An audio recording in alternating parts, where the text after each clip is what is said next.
Hello बच्चों, welcome back to the channel. हम कर रहे थे हमारा माइक्रो इकोनॉमिक्स का chapter 2, class 11th micro economics का चैप्टर 2 कंज्यूमर्स इक्विलिब्रियम, जिसका हम लोग कार्डिनल यूटिलिटी अप्रोच से consumers equilibrium in case of single commodity देख चुके हैं लास्ट वीडियो में। ठीक है, आज की वीडियो जो बेस रहेगी वो रहेगी consumers equilibrium in case of two commodities.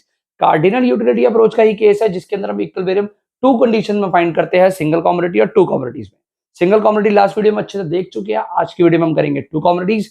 उसी के साथ हमारी कार्डिनल यूटिलिटी अप्रोच खत्म हो जाएगी। ज्यादा लंबी वीडियो नहीं होगी, छोटी सी वीडियो रहने वाली है। तो चलिए स्टार्ट करते हैं सीधा अपनी वीडियो को और देखते हैं consumers equilibrium in case of two commodities. हाँ जी बच्चों, अगर हम बात करें हमारे consumers equilibrium in case of two commodities की, तो जैसे सिंगल कमोडिटी के केस में हम लोगों ने कंज्यूमर्स इक्विलिब्रियम के लिए कंडीशन देखी थी। सर क्या कंडीशन थी जब हमारा कंज्यूमर इक्विलिब्रियम में होता है? सर कंडीशन थी marginal utility of commodity x will be equal to price of x. जब ये हमें अटेन हो जाएगा, हमारा कंज्यूमर इक्विलिब्रियम में पहुंच जाएगा। ऐसे ही sir in case of two commodities भी हमें कंडीशन देखनी है। यहां पर हम लोगों को दो कंडीशन एस्टैब्लिश करनी है। MU of x divide by price of x is equal to MU of y divide by price of y। Sir ये क्या है? y कहां से आया? बेटा इस बार ना हम लोग दो कमोडिटी कंज्यूम कर रहे हैं, x and y in case of two commodities. तो जो सेकंड कमोडिटी है उसको हमने माना है y है। तो first commodity we are consuming is x and the second commodity is y। हमने कंडीशन लिख दी। बेटा देखो, काम तो यहीं पर खत्म हो सकता है कि मैंने आपको कंडीशन बता दी, पेपर में एग्जैक्टली कंडीशन एक स्टेटमेंट में जो अभी मैं दूंगा लिखा ना, आपको नंबर पूरे मिल जाएंगे। बट सर समझना भी तो जरूरी है, तो ध्यान से देखो। सिंगल कमोडिटी कंडीशन ये थी जो हम लास्ट वीडियो में कर चुके हैं। यहां पर हमारी कंडीशन बनती है MU of x divide by price of x, यानी marginal utility of x divide by price of x is equal to marginal utility of y divide by price of y। मैं कह सकता हूं ratio of MU of two commodity and their respective prices. Ratio of MU of two commodity and their respective prices are equal, so our consumer will attain the equilibrium. Sir समझ सा नहीं आया? अभी समझाएंगे बेटा, पूरा एनालिसिस करेंगे। Sir एक और कंडीशन भी है, पहले वो भी लिख लेते हैं। सेकंड कंडीशन है MU फॉल्स। MU फॉल होना चाहिए as कंजम्पशन इंक्रीजेस, यानी जैसे जैसे हम लोग कंजम्पशन बढ़ाएंगे हमारा MU मार्जिनल यूटिलिटी फॉल होना चाहिए। देखो ये क्या कह रहा है, दो कंडीशन है। फर्स्ट कंडीशन ये रही कि रिस्पेक्टिव प्राइजेस और MU की रेशियो इक्वल हो जानी चाहिए। सेकंड कंडीशन MU फॉल होना चाहिए हमारे कंजम्पशन के बढ़ने के साथ साथ। देखो कंडीशंस तो ये है, मैं ना आपको एक स्टेटमेंट के थ्रू समझाता हूं। Our consumer consuming two commodities will be in equilibrium when ratio of MU of two commodities and the respective prices are equal। जब हमें ये वाली कंडीशन मिलेगी, यानी दोनों कमोडिटी की marginal utility ratio with respect to their prices equal हो जाएंगे। और second condition MU falls as consumption increases. Sir इसको ना एक एनालिसिस टेबल की तरफ तरीके से समझते हैं, तब नहीं हमें ज्यादा समझ आएगा। तो ध्यान से देखना, अगर हमें इस टेबल के थ्रू समझना है तो देखो इस बार हमारा कंज्यूमर जो कमोडिटी खरीद रहा है वो दो खरीद रहा है, x और y। तो हम लोगों को ना यहाँ अजम्पशन लेनी पड़ेगी दो कमोडिटी की, x और y। यहाँ पर हमारे पास यूनिट्स जो कमोडिटीज कंज्यूमर बाय करना चाहता है वो यहाँ पर है हमारे पास। ठीक है, ध्यान से देखो, हमारे पास x और y। सपोज कंज्यूमर 1 2 3 4 5 और 6, यानी ये हमारे पास यूनिट्स बाय करेगा। ठीक है, x की भी इतनी यूनिट बाय कर सकता है, y की भी इतनी बाय कर सकता है। ठीक है, 5 यूनिट तक का एग्जांपल लेते हैं, सही रहेगा। ठीक है, देखो हमें अजम्पशन लेनी पड़ेगी कंज्यूमर ना यहाँ पर जो इनकम रखता है, कंज्यूमर की जो मनी इनकम है हम लोग मान के चल रहे हैं वो है 5 रुपए। ठीक है, उसके अलावा जो दोनों कमोडिटी का x और y का जो प्राइस है वो 1 रुपीज है, यानी x और y दोनों 1 रुपी की आती है। अब ध्यान से यहाँ यूटिलिटीज देखना, मैं असाइन कर रहा हूँ। x के लिए 20 यूटिल्स फर्स्ट कमोडिटी से, सेकंड से 14, फिर 12, फिर 7 5। इमेजिनरी मैंने यूटिल्स ले लिए कि कंज्यूमर जब x कमोडिटी कंज्यूम करता है तो फर्स्ट से इतनी, सेकंड से इतनी, थर्ड से इतनी और फिफ्थ से इतनी यूटिलिटी मिलेगी। ऐसे ही y से ले लेते हैं, फर्स्ट से 16, 12, 8, 5 और 3, ये यूटिलिटी हो गई y से। तो कंज्यूमर जब दो कमोडिटी कंज्यूम करना चाहता है x और y, तो दोनों से मिलने वाली MUs मैंने लिख दी है, यानी ये MU ऑफ x है, ये MU ऑफ y है। तो आई होप सो ये टेबल आपको क्लियर हो रहा है। अब इस टेबल के थ्रू हम लोग अपना कंज्यूमर्स इक्विलिब्रियम एस्टैब्लिश करेंगे। ध्यान से देखना, दोनों कमोडिटी का प्राइस 1 रुपए है। तो आप मुझे बताइए, कंज्यूमर को एक कमोडिटी अगर x की कंज्यूम करेगा और y की कंज्यूम करेगा तो दोनों में से ज्यादा यूटिलिटी किस में मिल रही है? सर x में मिल रही है। तो वो अपना फर्स्ट रुपी यहाँ स्पेंड करेगा क्योंकि उसके पास 5 रुपए की लिमिटेड इनकम है, पहला रुपी यहाँ स्पेंड कर देगा। सर दूसरा रुपी वो यहाँ स्पेंड करेगा क्योंकि देखो अगर वो सेकंड एक्स पे खर्चता 14 मिलता, वाई पे खर्चेगा उसको 16 की यूटिलिटी मिल जाएगी। और थर्ड इन दोनों में से कहां स्पेंड करेगा? सर थर्ड वो यहां स्पेंड करेगा। सर फोर्थ कहां स्पेंड करेगा? देखो जो उसका फोर्थ रुपी है, अगर वो कॉमोडिटी कंज्यूम करता है वाई तो भी उसको 12 की यूटिलिटी, अगर वो कॉमोडिटी कंज्यूम करता है एक्स तो भी उसको 12 की यूटिलिटी। तो वो इनमें से किसी पे भी फोर्थ रुपी स्पेंड कर सकता है। सपोज इस पे कर दिया तो डेफिनेटली अपना फिफ्थ रुपी दोबारा वाई पे तो नहीं खर्चेगा, क्योंकि उससे यूटिलिटी कम हो जाएगी इसके मुकाबले, यानी अपना फिफ्थ रुपी यहां खर्चेगा। तो कंज्यूमर ये कॉम्बिनेशन बनाएगा, पहला रुपया यहाँ पे खर्चेगा, दूसरा यहाँ, तीसरा यहाँ, चौथा यहाँ, पांचवा यहाँ। और हम देख सकते हैं कि यहाँ पर कंज्यूमर को यूटिलिटी जो मिल रही है वो फॉल होते जा रही है। यानी देखो पहली कंडीशन एस्टैब्लिश करें अगर यहाँ से, MU ऑफ टू कॉमोडिटीज, ये देखो ये टू कॉमोडिटीज है एक्स और वाई, इनका MU इक्वल हो गया with respect to their prices, यानी दोनों कॉमोडिटी का प्राइस भी 1-1 रुपया है, प्राइस भी इक्वल हो गया। तो मैं कह सकता हूं हमारी 12 डिवाइड बाय 1 ये हमारे लिए x है और is equal to 12 divide by 1 ये हमारे लिए y है। जहां पर ये रेशियोज इक्वल हो गई वो हमारा कंज्यूमर इक्विलिब्रियम की कंडीशन बन गई, यानी ये वाली कंडीशन हमें यहाँ पे इस वाले लेवल पे अचीव हो गई आके। आई होप सो ये आपको क्लियर हुआ, फर्स्ट कंडीशन अचीव करी। सेकंड कंडीशन थी MU फॉल होना चाहिए कंजम्पशन के बढ़ने के साथ साथ। देखो अब कंज्यूमर जैसे ही कंजम्पशन बढ़ाना चाहेगा उसका MU फॉल हो जाएगा, तो वो इसके आगे नहीं जाना चाहेगा, वो यहां पर स्पेंड हो जाएगा, कंज्यूमर इक्विलिब्रियम अचीव कर लेगा इसी पॉइंट पे आके। I hope so this thing is clear to you. इसके बाद हमने क्या करना है, इसके बाद हम लोगों ने यहां पर देखो एक चीज और एनालिसिस दिखाता हूं मैं आपको, 20, 16, 14, 12 और 12 इसको जब आप प्लस करोगे तो एक टोटल MU निकलेगा।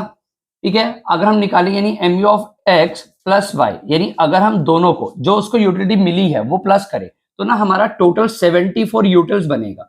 यानी सर दो कॉमोडिटी के कंजम्पशन से उसने टोटल 74 यूटिल्स की यूटिलिटी गेन करी है। अगर कंज्यूमर अपना पैसा 5 रुपए के लिमिटेड इनकम किसी भी और कॉम्बिनेशन में स्पेंड करता, मान लो सारा का सारा वो एक्स बाय कर लेता, तो टोटल उसको 58 यूटिल्स की यूटिलिटी मिलती। अगर वो सारा का सारा वाई बाय कर लेता तो टोटल 44 यूटिल्स की यूटिलिटी मिलती। तो कंज्यूमर की यूटिलिटी कम रह जाती, वो मैक्सिमम यूटिलिटी पे नहीं पहुंचता। इसीलिए हमने क्या किया कि इस तरीके से अपने रुपये को स्पेंड किया कि MU of last rupee spend, देखो इस पे लास्ट रुपी स्पेंड किया और इस पे लास्ट रुपी स्पेंड किया, इक्वल हो गया, यहां कंज्यूमर रुक जाएगा, क्योंकि कंज्यूमर को पता है जब दोनों कॉमोडिटी से मिलने वाली सेटिस्फैक्शन इक्वल हो गई मुझे रुक जाना चाहिए, क्योंकि इसके बाद डेफिनेटली मेरी सेटिस्फैक्शन फॉल ही होगी। तो कंज्यूमर आगे बढ़ना नहीं चाहेगा इस पॉइंट पे आके। तो यहां पर हमें यूटिलिटी भी मैक्सिमम 74 यूटिलिटीज की मिल जाएगी, कंज्यूमर यहां पर आकर रुक जाएगा।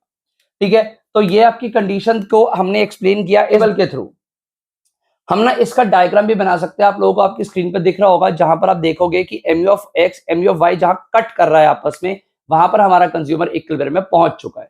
ठीक है सर, हमारा जो consumer equilibrium in case of two commodities था इतना ही था। आप कैसे प्रेजेंट करके आओगे पेपर में, सबसे पहले आप कंज्यूमर इक्विलिब्रियम की स्टेटमेंट लिख दोगे, स्टेटमेंट आपकी स्क्रीन पे दिख रही है, वही लिखा होगा कि कंज्यूमर अपनी लिमिटेड इनकम को इस तरीके से खर्च करता है, consumer spend his limited income in such a way that the ratios of MU of two commodities with their respective prices are equal and MU falls as consumption increases। तो ये हमारी स्टेटमेंट हो गई। स्टेटमेंट के बाद आप conditions coat करके आओगे। ठीक है, अच्छा अगर उसके भी ज्यादा बड़ा क्वेश्चन है तो फिर आप ये टेबल बना के भी यहाँ शो करके आओगे एनालिसिस।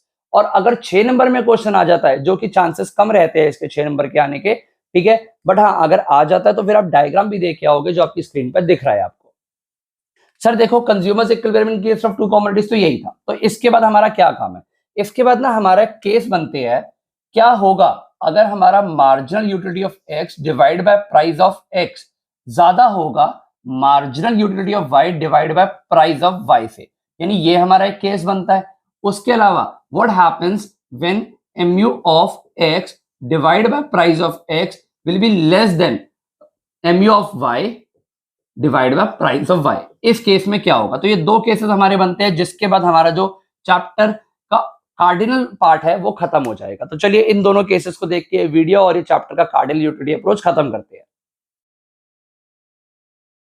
हाँ बच्चों, तो हमारा जो लास्ट टॉपिक है वो ये है कि क्या होगा जब marginal utility of x divide by price of x is more than marginal utility of y divide by price of y, इस केस में क्या होगा।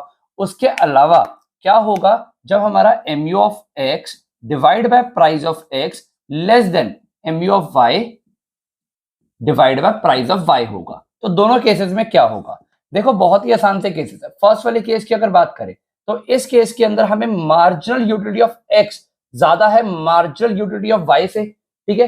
देखो हम लोग अपनी कंडीशन को ना ऐसे भी लिख सकते हैं, हम लोगों ने अभी भी इक्विलिब्रियम कंडीशन कैसे लिखी थी, M of x divide by price of x is equal to M of y divide by price of Y.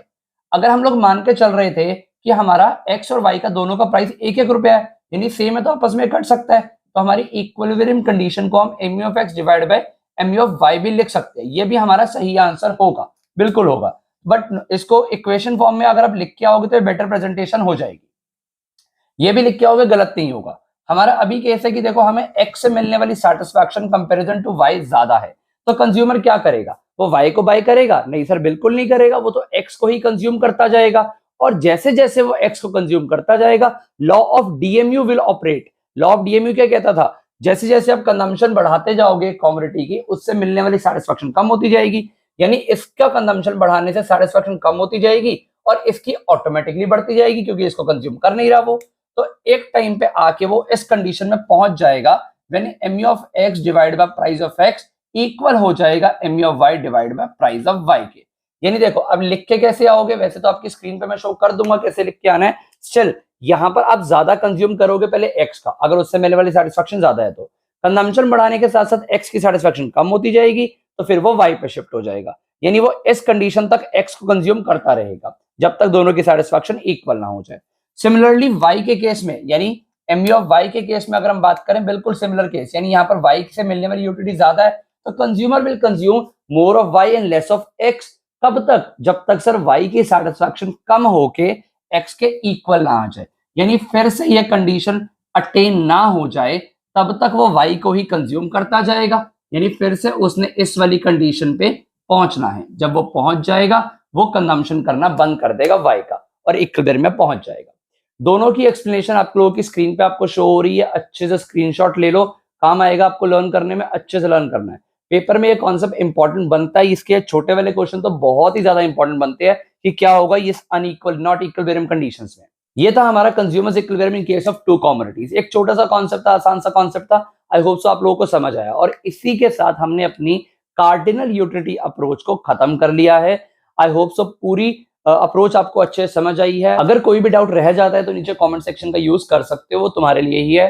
Next video में हम करेंगे इस चैप्टर का नेक्स्ट पार्ट जो कि है ऑर्डिनल यूटिलिटी अप्रोच, और इस चैप्टर को खत्म करने की तरफ और आगे बढ़ाएंगे। वीडियो तुम लोगों ने लाइक कर रखी है, चैनल ऑलरेडी सब्सक्राइब है, वीडियो को दोस्तों के साथ शेयर करो, बहुत ही इंपॉर्टेंट चैप्टर है, इंपॉर्टेंट वीडियो है ये, ठीक है। मैं आपको मिलता हूं बहुत ही जल्दी नेक्स्ट वीडियो में। Thank you.